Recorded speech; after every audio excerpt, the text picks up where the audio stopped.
রাজনন্দিনীকে কে মারল? আর্য স্যার নয় তো?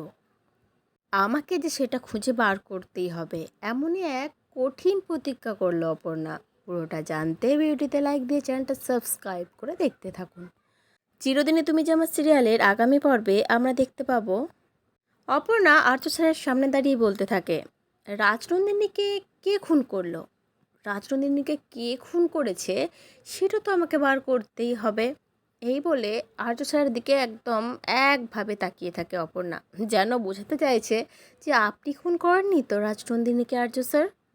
আর আর্য স্যার তো অপর্ণার এই কথাটা শুনে পুরো অবাক হয়ে গেছে, মানে খানিকটা চমকেও গেছে যে অপর্ণা এরকম পাগলামি কেন করছে।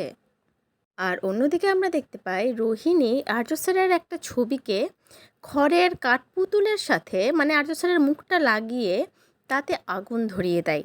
তারপর রোহিণী বলতে থাকে, তোমাকে আমি শেষ করব মিস্টার আর্য সিংহ রয়, তোমাকে আমার হাতেই শেষ হতে হবে, তোমাকে যে শেষ করতেই হবে। তো বন্ধুরা, রাজনন্দিনীকে কে খুন করেছে সেটা জানতে তো দুজন দুদিক থেকে গবেষণা শুরু করেছে, একদিকে অপর্ণা আর একদিকে রোহিণী। দুজনের রাস্তাটা অবশ্য আলাদা। তোমাদের কি মনে হয়, রাজনন্দিনীকে কে আর্য স্যার খুন করেছে? মানে রাজনন্দিনীর খুনের ব্যাপারে কি আর্য স্যার সত্যি সত্যি জড়িত আছে কোনোভাবে, কোনো দিক দিয়ে? কি মনে হচ্ছে তোমাদের? অবশ্যই কমেন্ট করে জানিও।